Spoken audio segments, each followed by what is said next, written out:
اس بستر کے اندر سرکار کے وہ وجود کی گرمی جو ہے ابھی تک موجود تھی، اور جہاں چھوڑ کے گئے تھے دن رات کو اور شمس و قمر کے نظام کو، وہیں پہ وہ رکا ہوا موجود تھا، وہیں پہ وہ رکا ہوا موجود تھا۔ رات کی ایک ادنا گھڑی میں، یہ ایک ادنا گھڑی جو ہے وہ ہے یہ عالم کائنات اور عالم دنیا کے اعتبار سے، اور جو لمبی مدت سرکار لامکان کے اوپر رہے اللہ تعالیٰ کے قرب خاص میں، تو وہ ہے لامکان کے لحاظ سے لمبی مدت، اس جہان کے لحاظ سے وہ لمبی مدت نہیں، کیونکہ اس جہان کو تو روک دیا گیا تھا۔ من المسجد الحرام، مسجد حرام سے، یہ ہے مسجد مکہ مکرمہ جسے کعبہ شریفہ کہتے ہیں۔ حضرت انس بن مالک رضی اللہ تعالیٰ عنہ کی صحیح الاسناد حدیث جو بخاری میں، مسلم میں اور درجنوں حدیث کی کتابوں کے اندر موجود ہے، بہت ساتھ بے شمار صحیح سندوں کے ساتھ، نبی کریم صلی اللہ تعالی علیہ وسلم اپنی چچا زاد بہن ام ہانی رضی اللہ تعالی عنہ کے گھر میں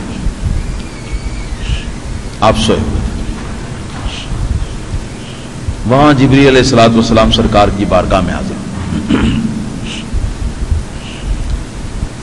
نبی کریم صلی اللہ تعالی علیہ وسلم کے مبارک قدموں کو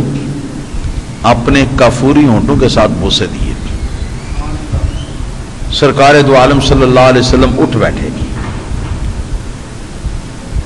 اور پوچھا کہ کیا ماجرا ہے، کیا معاملہ ہے؟ عرض کیا کہ حضور اللہ وحدہ لا شریک آپ سے باقی ساری مخلوق سے علیحدگی تنہائی میں ملاقات کرنا چاہتا ہوں، تو حضور آپ چلیں، میں آپ کو لینے کے لیے آیا ہوں، میرے ساتھ اللہ تعالیٰ کے بے شمار نوری فرشتے ہیں، تو ان کے جلوس کے اندر حضور کو لے کے جانا۔ سرکار فرماتے ہیں کہ میں جبریل کے ساتھ نکلا، کعبہ شریفہ کے سین میں پہنچے، حضرت جبریل علیہ الصلوۃ والسلام کے حکم سے کچھ سونے کے برتن جنت سے آئے، زمزم شریف کا پانی ایک ٹب میں وہ لا کے رکھا گیا، اور فرماتے ہیں کہ جبریل علیہ الصلوۃ والسلام کے کہنے پہ میں لیٹ گیا، فشق صدری، صحیح بخاری مسلم کی روایت کے الفاظ ہیں کہ جبریل علیہ الصلوۃ والسلام نے میرا سینہ چاک کیا، اور حدیث پاک کے اندر الفاظ آتے ہیں کہ سرکار نے یہ اشارہ کر کے انگلی کا من ہونا الہ ہونا، یعنی یہ ہنسلی کی ہڈی ہے نا، اور گردن کے گرد گرد جو ایک ہڈی کا ایک کمان بنا ہوا ہے، جی اس کو ہنسلی کی ہڈی کہتے ہیں، ہنسلی کی ہڈی سے لے کر تو ناف کے قریب تک یہ سارا انہوں نے چاک کر کے کھول دیا، اور اس کے بعد میرے قلب اطہر پر ہاتھ ڈالا اور اس کو وہاں سے اکھاڑ لیا، نکال کر میرے قلب کو سونے کی جنتی تشریح کے اندر حضرت جبریل علیہ الصلوۃ والسلام نے رکھ دیا۔ پھر اس کے بعد سرکار فرماتے ہیں کہ میرے قلب کو جبریل علیہ الصلوۃ والسلام نے دو ٹکڑے کیا،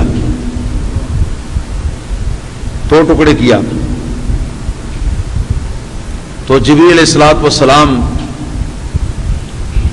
اس قلب کی اندرونی کیفیت کو دیکھ کر دم بخود ہو گئے، اور ان کی زبان سے یہ الفاظ نکلے سبحان اللہ قلب وکیع فیہ عینان تبصران واذنان تسمعان.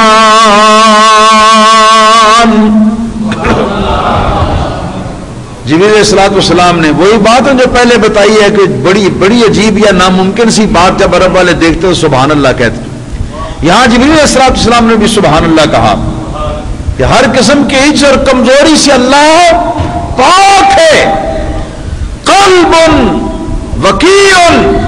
نہایت قیمتی اور نہایت اہمیت والا اور شان والا یہ دل ہے. اس دل کے اندر دو آنکھیں ہیں کھلی ہوئی جو دیکھ رہی ہیں، اور دو کان ہیں کھلے ہوئے جو سن رہے ہیں. یہ نبی کریم صلی اللہ علیہ وسلم آنکھوں دیکھا حال بیان فرما رہے ہیں اپنے آپریشن کا، اس شق صدر کا آنکھوں دیکھا. ہے کوئی دنیا میں ایسا مائی کا لال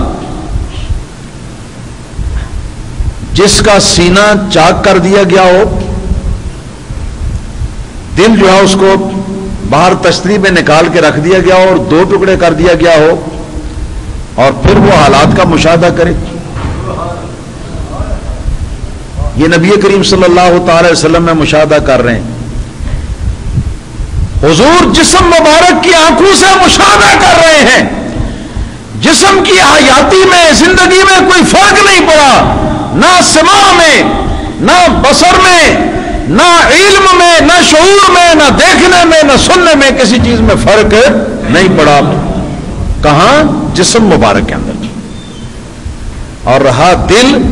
تو اس کے بارے میں تو جبریل علیہ السلام خود گواہی دے رہے ہیں کہ پھاڑ کے دو ٹکڑے کر دیا ہوا ہے، پھر بھی دو آنکھیں دل کے اندر ہیں جو دیکھ رہی ہیں، اور دو کان ہیں دل کے اندر جو سننے کا کام باقاعدہ کر رہے ہیں. پتہ چلا کہ دل مبارک اگر باہر نکال کے دو ٹکڑے کر دیا جائے، سرکار کا جسم مبارک جو ہے وہ زندگی کے لیے اس کا محتاج نہیں ہے. زندگی کے لیے دل کا محتاج